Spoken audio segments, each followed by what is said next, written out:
World news explained in 10 minutes, aka CNN 10, and I'm Carl Azus. It's great to have you watching on this last day in May. There's an important vote coming up in the United Kingdom next week. We mentioned it once before. It's an early or snap election. Though the country's general elections are scheduled to take place every 5 years, British Prime Minister Theresa May called for a vote this June because of divisions in Parliament. Here's what's happening. Prime Minister May is working to push through the Brexit, the British exit from the European Union. It's a controversial move for the country. Britons voted for it last summer, but they're still deeply divided over the decision. Those disagreements are reflected in the nation's government. Most British lawmakers say they'll go through with the Brexit, but for Prime Minister May, the process would go much more smoothly if she had more members of her own political party, the Conservative Party, in Parliament. She's hoping the early election will give her that. Polls show the Conservative Party is in the lead, but there are questions about how much so, and the future of Britain's role in Europe hangs in the balance. Not caring about the British election on June the 8th would be like closing your eyes at a football match when someone's about to score a goal. Britain's standing in the world rides on Brexit, and Brexit rides on this vote.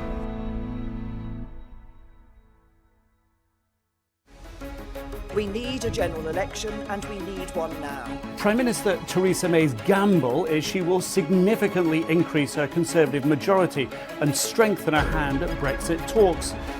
If she has called it wrong, she'll be in hock to her critics, hobbled at EU talks, less likely to deliver the prosperous Britain she promises.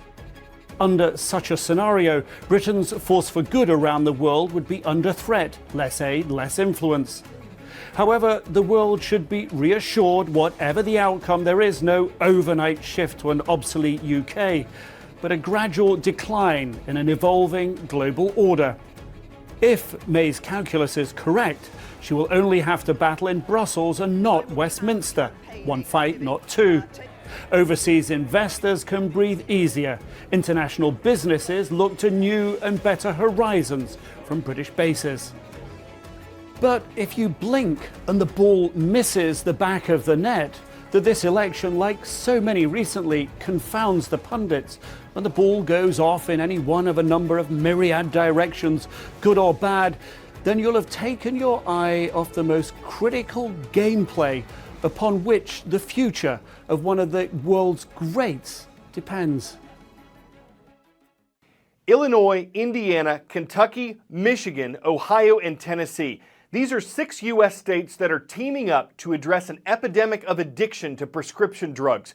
The U.S. government says that overdoses of opioids, man-made chemicals that are used as painkillers, are now the leading cause of injury death in the country.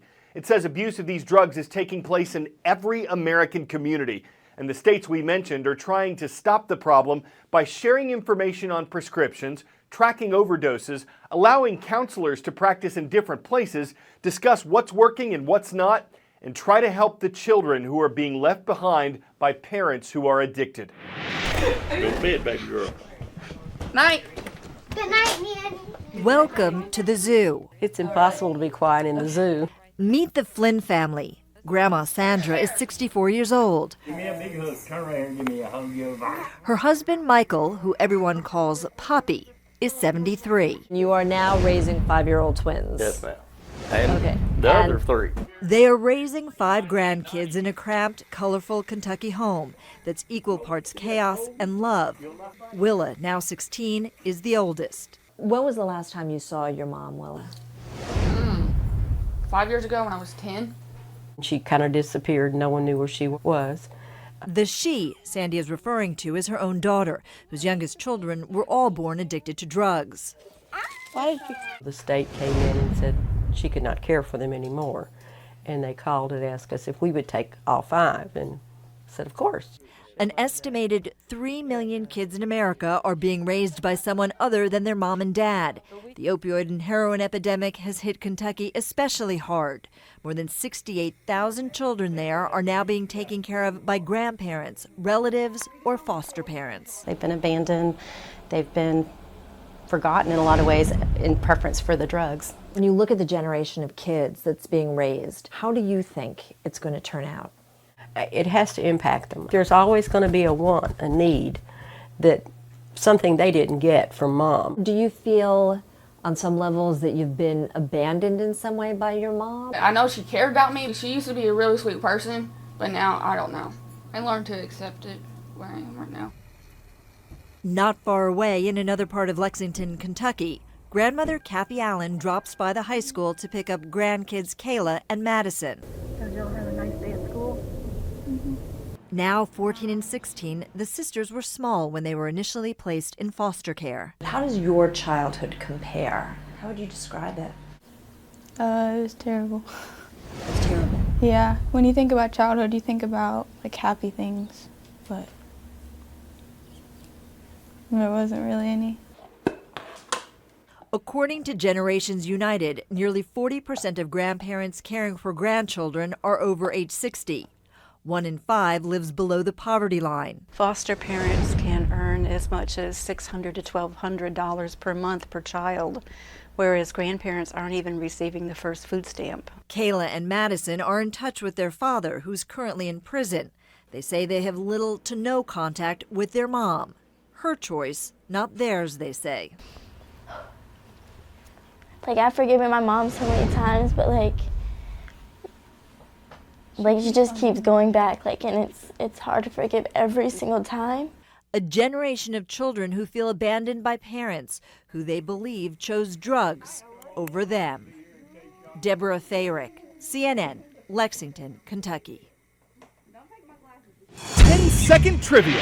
What body of water is located between the Asian mainland and the Philippines? The East China Sea, Yellow Sea, Andaman Sea, or South China Sea? The only one of these options bordered by the Philippines is the South China Sea.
It's an event where success is when everything comes crashing down.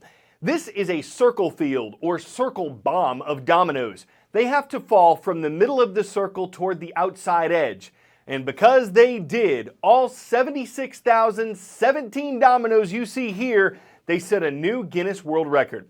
But the circle was just part of a more massive display of over 250,000 pieces. It was constructed by a team of young builders called the Incredible Science Machine. Of course, the team had to block out the time to build it, to make sure they got all the rectangles right, and to keep any knockoffs from resulting in total failure. And even though everything fell flat, the judges fell for it, and it easily toppled the previous record. I'm Carl Azus, and that's CNN 10.